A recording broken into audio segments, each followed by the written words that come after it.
नमस्कार। आपके अपने YouTube channel GK Chopra ji में आपका स्वागत है। हम क्रिया के बारे में अध्ययन कर रहे थे और क्रिया में जो क्रम के आधार पर क्रिया थी उसका अध्ययन कर लिया था। आज हम प्रयोग, रचना और बनावट के आधार पर क्रिया के भेद का अध्ययन करेंगे। देखो,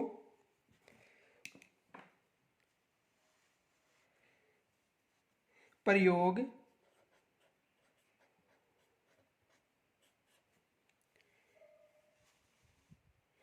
प्रयोग,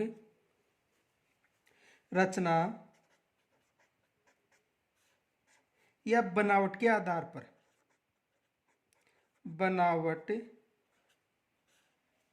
के आधार पर क्रिया के आधार पर क्रिया के भेद, क्रिया के भेद। पीछे हमने केवल जो क्रिया थी वो क्रम के आधार पर अध्ययन किया था क्रिया का, और आज करेंगे प्रयोग, रचना या बनावट के आधार पर क्रिया के भेद। अब देखो, रचना या बनावट या क्रिया के आधार पर जो क्रिया के भेद हैं वो देखो कौन कौन से हैं।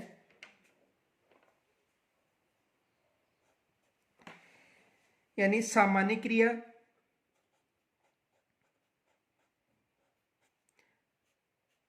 सामान्य क्रिया। दूसरा भेद है संयुक्त क्रिया, संयुक्त क्रिया। तीसरा है पूर्वकालिक क्रिया,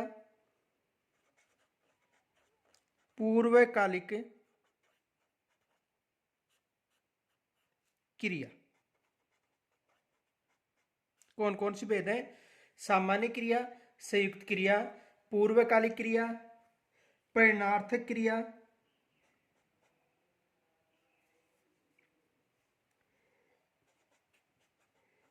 प्रेरणार्थक क्रिया,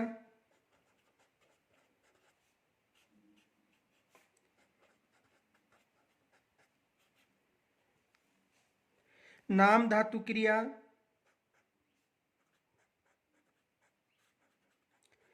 नाम धातु क्रिया,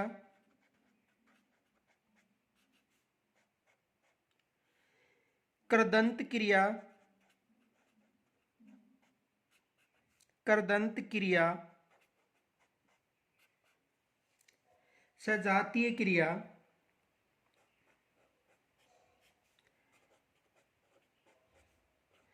सजातीय क्रिया और सहायक क्रिया।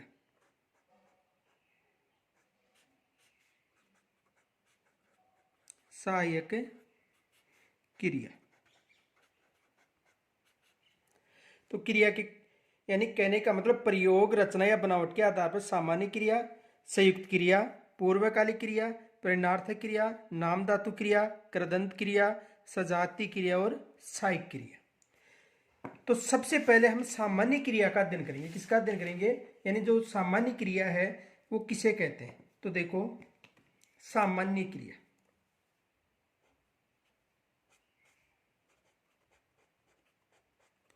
सामान्य क्रिया कौन सी क्रिया? सामान्य क्रिया। यानी कहने का मतलब कि जब किसी वाक्य में प्रयुक्त क्रिया सामान्य स्थिति का बोध कराए तो उसे क्या कहा जाता है? सामान्य क्रिया। देखो, जैसे सुलोचना, सुलोचना गाती है, तो यहां पर किसका बोध हो रहा है? सामान्य क्रिया का। यानी सुलोचना गाती है, कौन सी क्रिया है? सामान्य क्रिया। तो देखो, जब किसी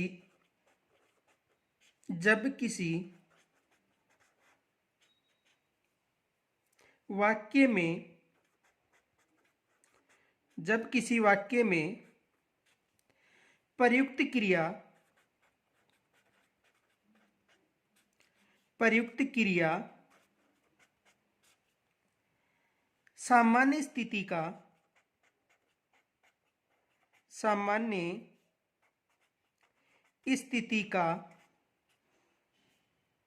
का बोध कराए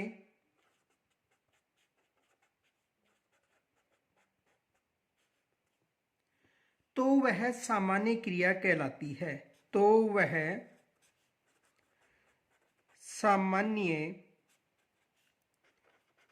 क्रिया कहलाती है। कौन सी क्रिया कहलाती है? सामान्य क्रिया कहलाती है। यानी सामान्य क्रिया का मतलब देखो, सुलोचना गाती है, तो ये सामान्य क्रिया का बोध करा रही है। जब किसी वाक्य में प्रयुक्त क्रिया सामान्य स्थिति का बोध कराए तो कौन सी क्रिया कहलाती है? सामान्य क्रिया। देखो अन्य उदाहरण देखो, जैसे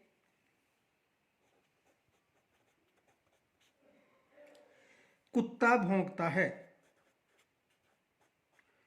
कुत्ता भौंकता है। कुत्ता भौंकता है। बच्चा रोया। बच्चा रोया। ये सामान्य क्रिया का बोध करा रहे हैं। देखो, लड़की पढ़ती है। लड़की पढ़ती है। लड़की पढ़ती है। शर्मिला गाती है।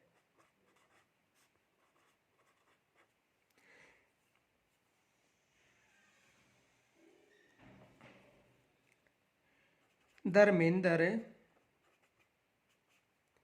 खेलता है। तो ये किसके बोध कराने हैं? सामान्य क्रिया का। तो यहां तक समझ में आ गया होगा, एक बार दोबारा समझ लो। यानी कहने का मतलब सामान्य क्रिया, जब किसी वाक्य में प्रयुक्त क्रिया सामान्य स्थिति का, तो ये सामान्य स्थिति का बोध करा रही है, तो वो कौन सी क्रिया कहलाती है? सामान्य क्रिया कहलाती है। आगे देखो, दूसरी है संयुक्त क्रिया। दूसरा कौन सा है? संयुक्त क्रिया। दूसरा कौन सा प्रकार है? संयुक्त क्रिया। तो देखो, संयुक्त क्रिया किसे कहते हैं? यानी कहने का मतलब जब किसी वाक्य में दो भिन्नार्थ क्रियाएं प्रयुक्त हो, दो भिन्न भिन्न क्रियाएं प्रयुक्त हो, तो वो कौन सी क्रिया कहलाती है? संयुक्त क्रिया। देखो,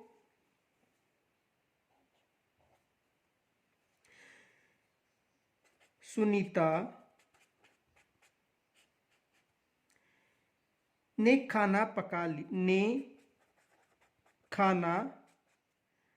पका लिया है।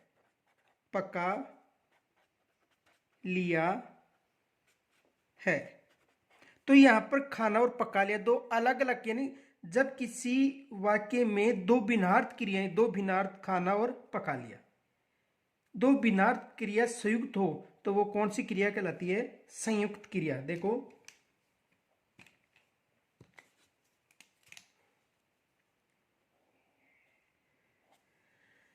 जब किसी वाक्य में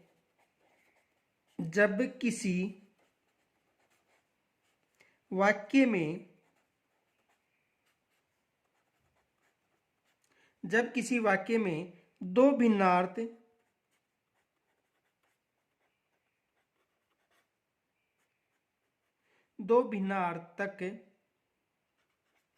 जब किसी वाक्य में दो भिन्नार्थक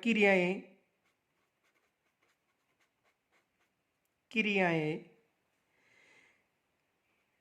प्रयुक्त हो संयुक्त क्रिया कहलाती है। संयुक्त क्रिया कहलाती है।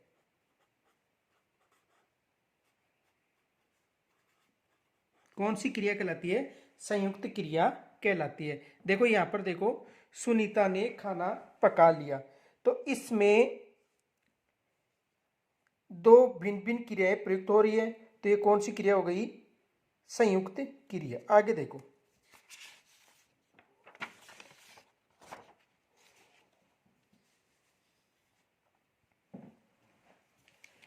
अन्य उदाहरण देखो, जैसे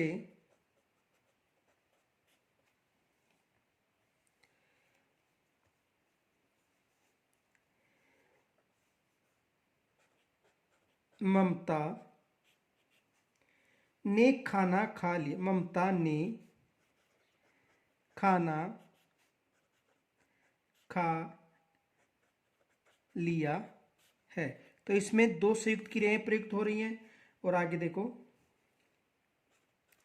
गीता ने खाना पका लिया है।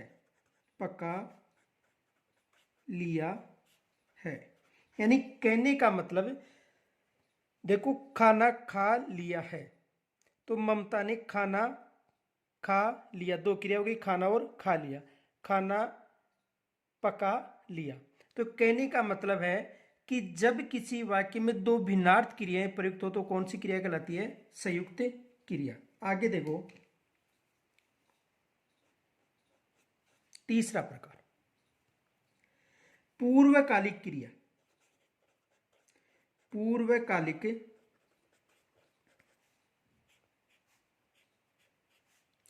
क्रिया, कौन सी क्रिया?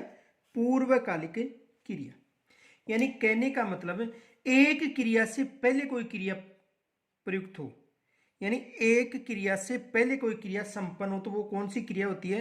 पूर्वकालिक। देखो, जैसे बच्चा दूध पीकर सो गया। जैसे बच्चा दूध पीकर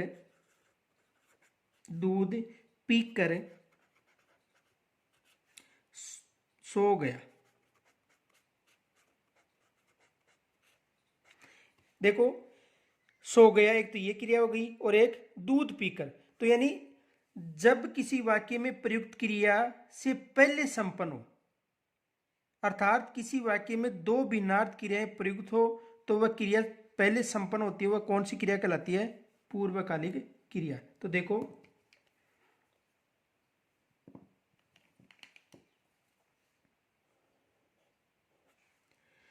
जब किसी वाक्य में जब किसी वाक्य में प्रयुक्त क्रिया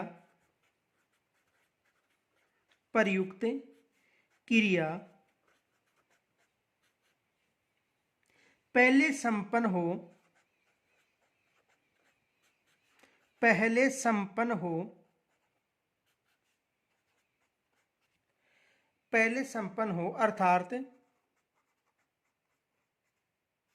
अर्थात किसी वाक्य में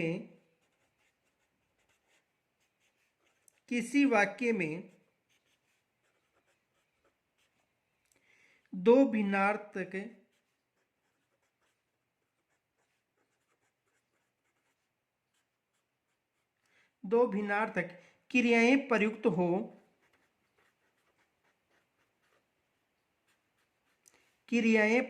हो,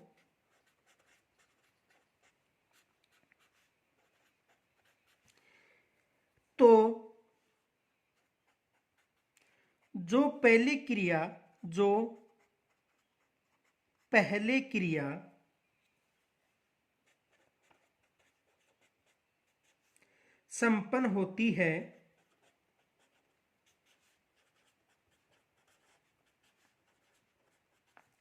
संपन्न होती है, पूर्वकालिक क्रिया कहलाती है। पूर्वकालिक क्रिया कहलाती है।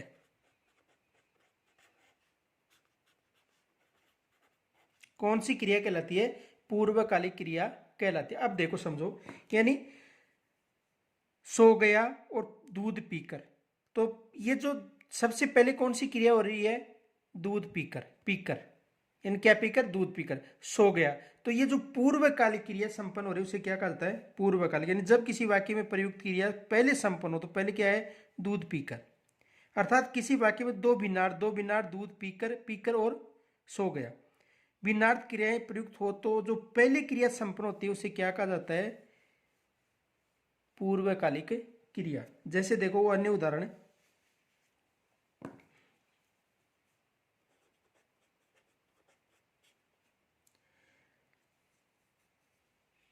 हरीश खाना खाकर चला गया। हरी खाना खाकर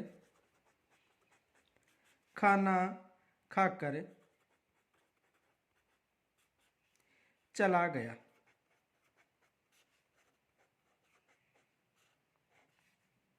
हरी खाना खाकर चला गया।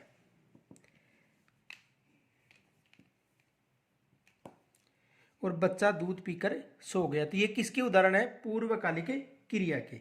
देखो एक विशेष नोट याद रखना,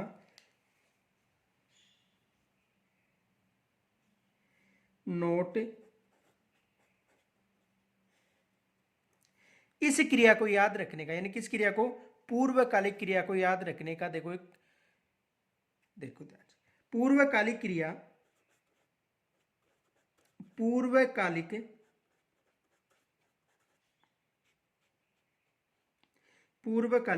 क्रिया की पहचान के लिए, की पहचान के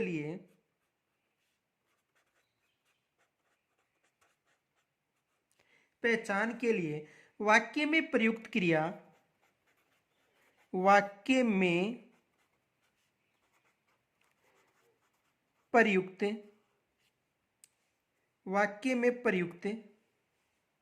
क्रिया के साथ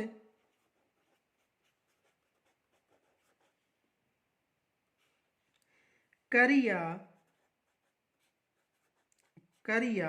करके जुड़ा रहता है। ये विशेष याद रखना, जुड़ा रहता है। यानी कहने का मतलब कर या करके। देखो यहां पर ये कर है और ये भी क्या है, कर। ये विशेष याद रखना। यानी पूर्वकालिक क्रिया में यदि पहचान करनी है तो कर या कर के साथ जुड़ा रहता है। तो यहां पर भी देखो बच्चा दूध पीकर, यहां तक समझ में आ गया होगा। आगे देखो,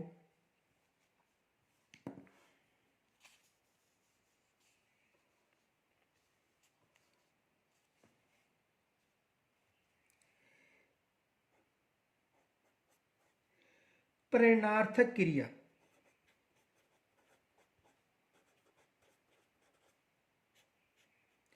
प्रेरणार्थक क्रिया कौन सी क्रिया, प्रेरणार्थक क्रिया। यानी जब किसी वाक्य में कर्ता स्वयं कार्य ना करके किसी और को कार्य करने के लिए प्रेरित करता है तो कौन सी क्रिया कहलाती है, प्रेरणार्थक क्रिया। देखो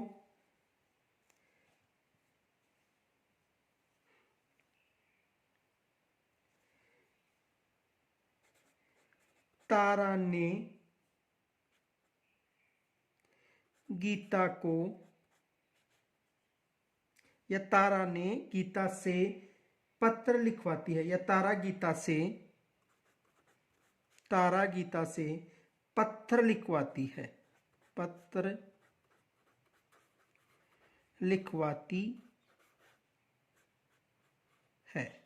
ये समझो। देखो यानी कहने का मतलब है कि जब किसी वाक्य में, यानी ये वाक्य कर्ता स्वयं यानी तारा स्वयं कार्य न करके किसी और से करवाने के लिए प्रेरित करता है तो कौन सी क्रिया कहलाती है, प्रेरणार्थ। यानी कर्ता स्वयं न करके किसी अन्य से करवा रही है। तो जी यहां पर कर्ता क्या है, तारा। और तारा किससे करवा रही है, गीता से। क्या लिखवा रही है, पत्र। तो इसे कौन सी क्रिया कहा जाता है, प्रेरणार्थक क्रिया। देखो जैसे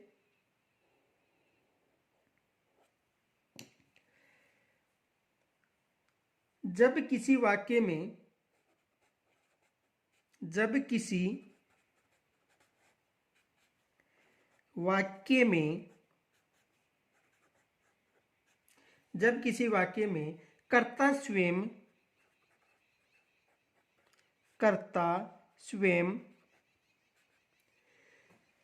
कार्य ना करके किसी और से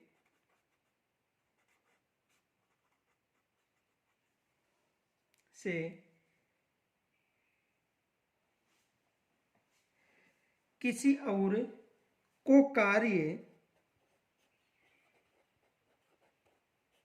कार्य करने के लिए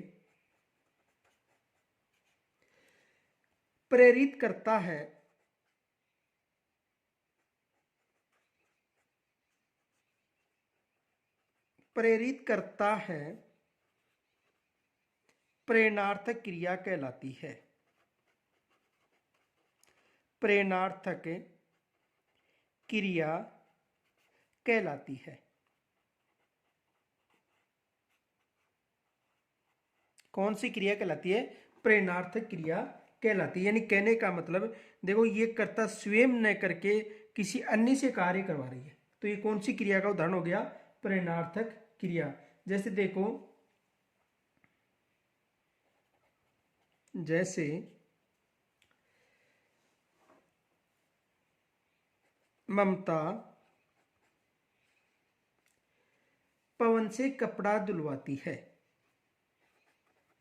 पवन से कपड़ा धुलवाती है।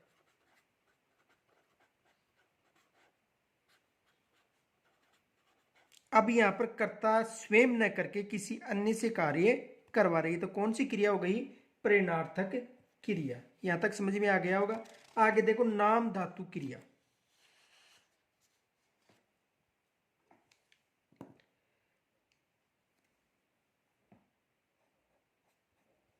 नाम धातु क्रिया। नाम धातु क्रिया जब किसी संज्ञा सर्वनाम विशेषण से क्रिया का निर्माण होता है। किससे? संज्ञा सर्वनाम विशेषण से किसी क्रिया का निर्माण होता है, अर्थात संज्ञा सर्वनाम या विशेषण से बनने वाली क्रिया। किन किन से? संज्ञा सर्वनाम या विशेषण से बनने वाली क्रिया क्या कहलाती है? नाम धातु क्रिया। तो देखो, जब किसी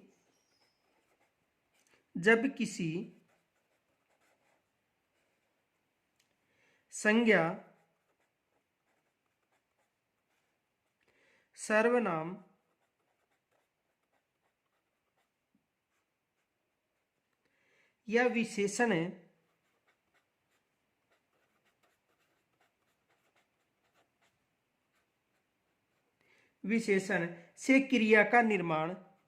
या विशेषण से क्रिया का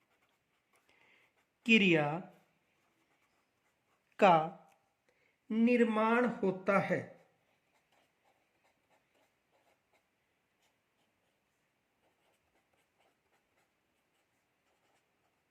किसका निर्माण होता है? किसी संज्ञा सर्वनाम या विशेषण से क्रिया का निर्माण होता है, अर्थात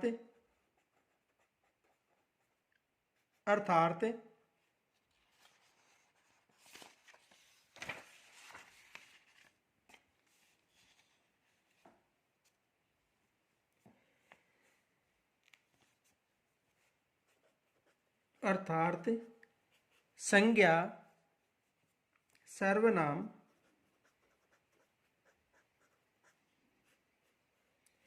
या विशेषण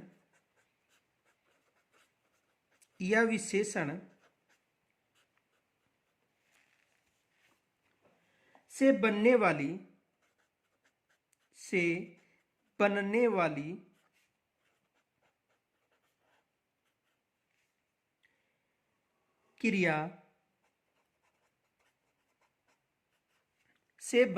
क्रिया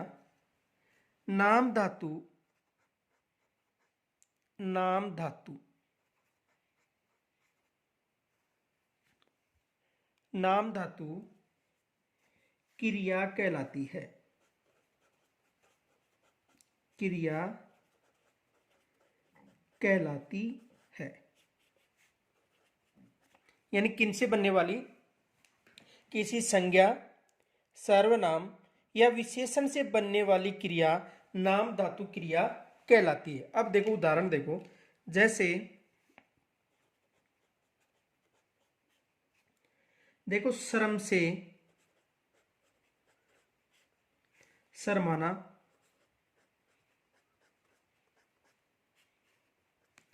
लाज से लजाना,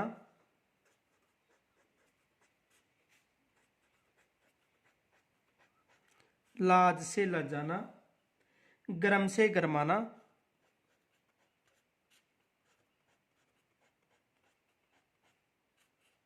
गरम से गरमाना, अपना से अपनापन, अपना से अपना, अपना से अपनाना, अपना से अपनाना, मुस्कुराहट से मुस्काना, मुस्कुराहट से मुस्काना,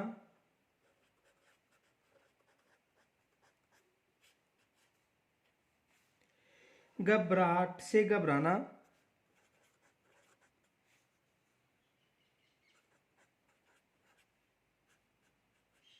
घबराना,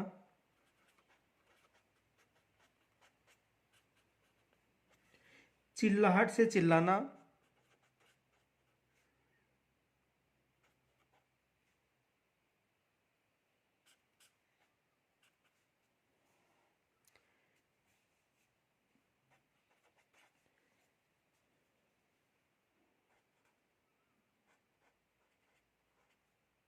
चिल्लाहट से चिल्लाना,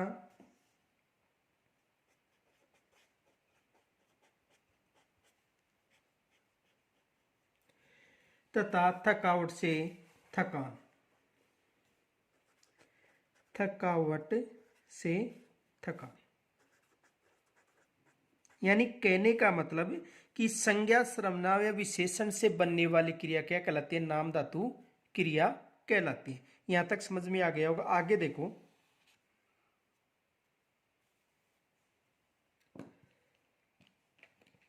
कृदंत क्रिया।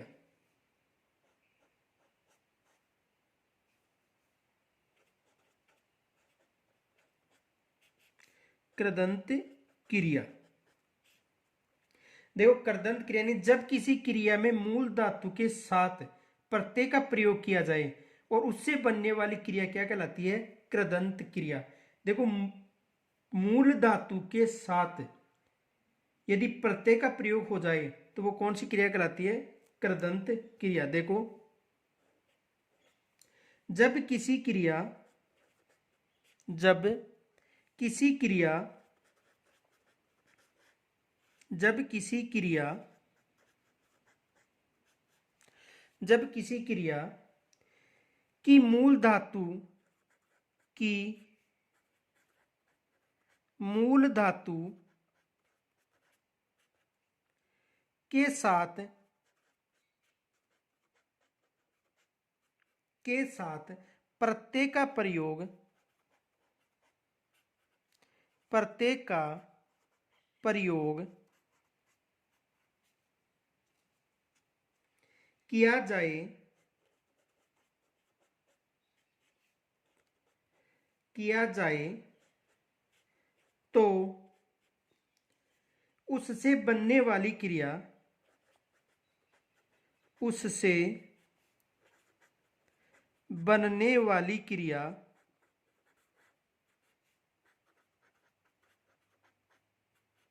उससे बनने वाली क्रिया कृदंत क्रिया कहलाती है। कृदंत क्रिया कहलाती है।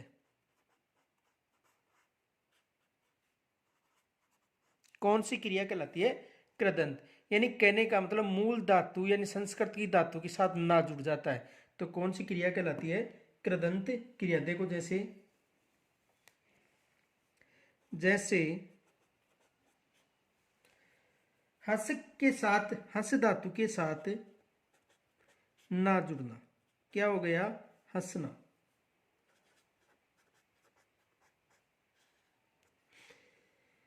और हस धातु के साथ ता जुड़ना, क्या हो गया? हंसता।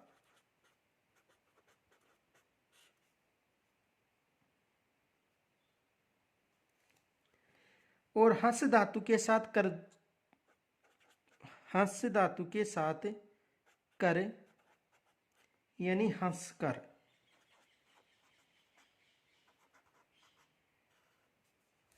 पट के साथ ना जुड़ना, पड धातु के साथ क्या जुड़ना? ना, यानी पढ़ना।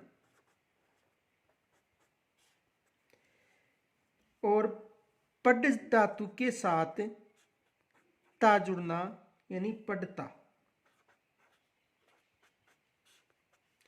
और पड धातु के साथ कर जुड़ना, यानी पढ़कर।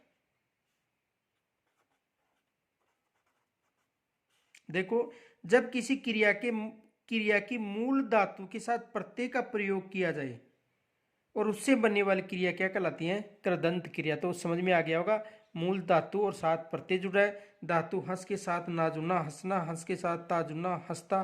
और हंस के साथ कर यानी हंसकर। पट के साथ ना पढ़ना, पट के साथ ता पढ़ता। और पट के साथ कर यानी पढ़कर। आगे देखो अगला प्रकार,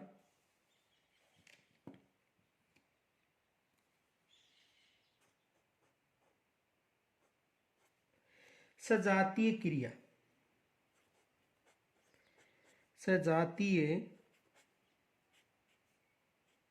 क्रिया कौन सी क्रिया? सजातीय।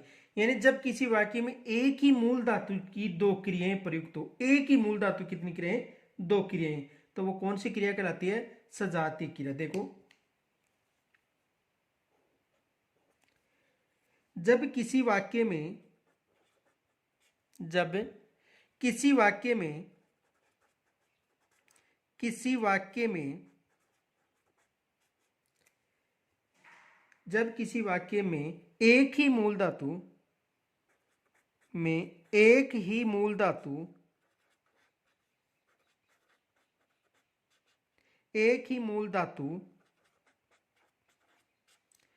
की दो क्रियाएं, की दो क्रियाएं,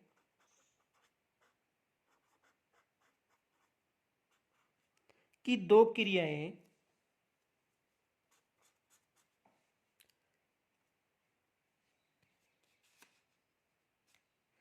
की दो क्रियाएं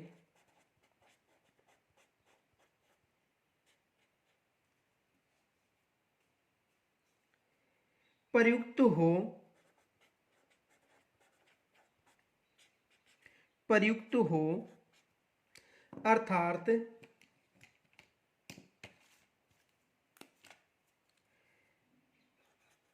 अर्थात एक ही जाति की, एक ही जाति की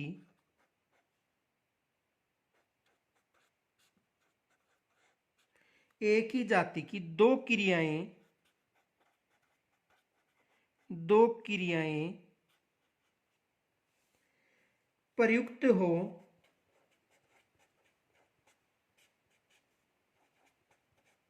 प्रयुक्त हो, सजातीय क्रिया,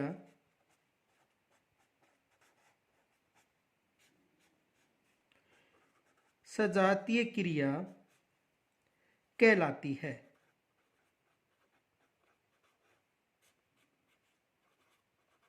कौन सी क्रिया कहलाती है? सजातीय क्रिया।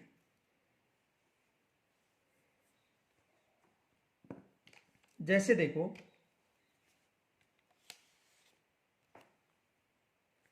जैसे देखो, लड़ से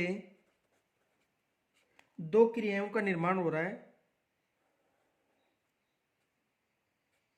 एक तो लड़ाई,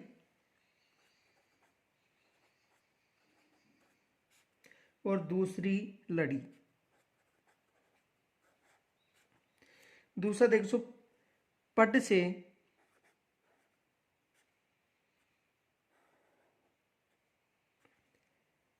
पढ़ाई और पढ़ी, पढ़ाई और पढ़ी। और चढ़ से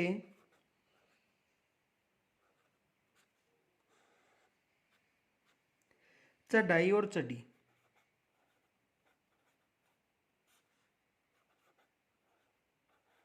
अब देखो इनको उदाहरण के माध्यम से समझो। जैसे भारत ने पाकिस्तान से लड़ाई लड़ी, देखो जैसे भारत ने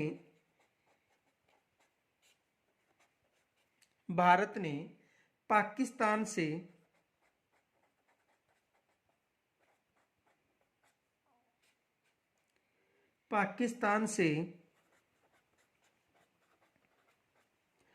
लड़ाई लड़ी।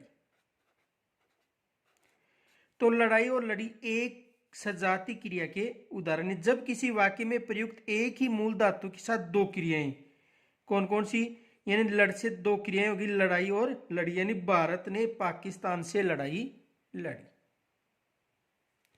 जैसे देखो मोहन ने एमए की पढ़ाई पढ़ी, मोहन ने एमए की पढ़ाई पढ़ी, मोहन ने एमए की पढ़ाई पढ़ी। यहां तक समझ में आ गया होगा। एक उदाहरण और देख लो।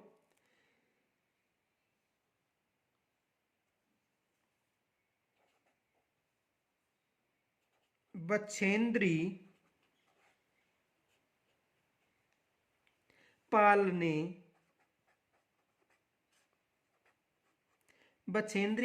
ने एवरेस्ट की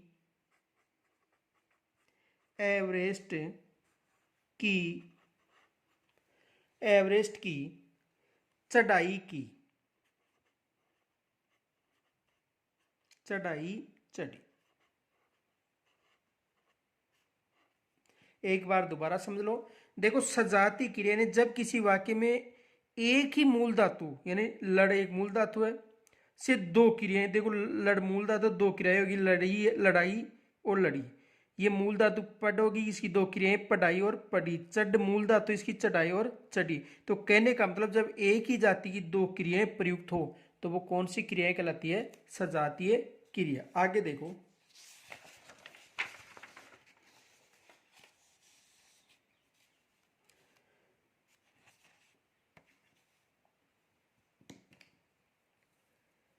सहायक क्रिया।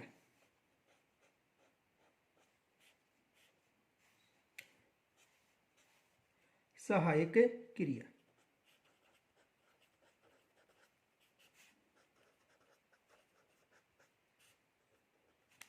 सहायक क्रिया। तो जब किसी वाक्य में प्रयुक्त क्रिया मुख्य क्रिया की सहायता से करे तो वह कौन सी क्रिया कहलाती है, सहायक क्रिया। जैसे रोगी ने दवा पी ली, मनोज ने खाना खा लिया। देखो जब किसी वाक्य में प्रयुक्त मुख्य क्रिया, जब किसी वाक्य में प्रयुक्त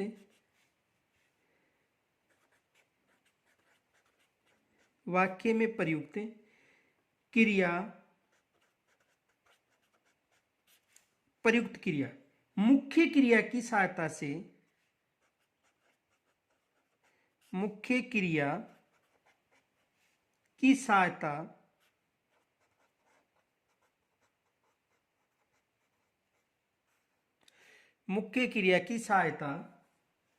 करे, यानी मुख्य क्रिया क्या करे, सहायता करे, तो वह सहायक क्रिया कहलाती है। सहायक क्रिया कहलाती है।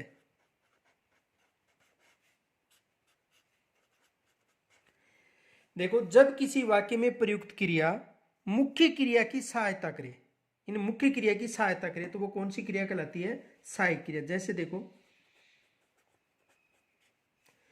रोगी ने दवा पी है, रोगी ने दवा पी है। और मनोज ने खाना खाया है, मनोज ने खाना खाया है। तो ये कौन सी क्रिया हो गई? सहायक क्रिया। कहने का मतलब जब किसी वाक्य में प्रयुक्त क्रिया मुख्य क्रिया की सहायता करे, तो रोगी ने क्या पी? दवा। पीना क्रिया, इसकी सहायता दवा, और खाना खाया। ठीक है, तो कहने का मतलब सहायक क्रिया जब किसी वाक्य में प्रयुक्त क्रिया मुख्य क्रिया की सहायता करे तो वह कौन सी क्रिया कहलाती है? सहायक क्रिया। यानी दवा पीना तो सहायक क्रिया के साथ है, और खाना खाया तो किसके साथ है? सब मेन प्रयुक्त क्रिया के साथ, यानी मुख्य क्रिया के साथ। जब किसी वाक्य में प्रयुक्त क्रिया, तो ये क्रिया पीना, मुख्य क्रिया के साथ है दवा पी और खाना खाया, तो ये कौन सी क्रिया कहलाती है? सहायक क्रिया। अब देखो, कल हम काल के आधार पर जो क्रिया के भेद हैं उनका अध्ययन करेंगे। और यहाँ तक यदि कोई समस्या हो तो कमेंट्स के द्वारा जरूर बताना, और इस वीडियो को अधिक से अधिक लाइक व शेयर करें। और यदि कोई समस्या हो तो जरूर कमेंट्स के द्वारा मुझे बताना। धन्यवाद।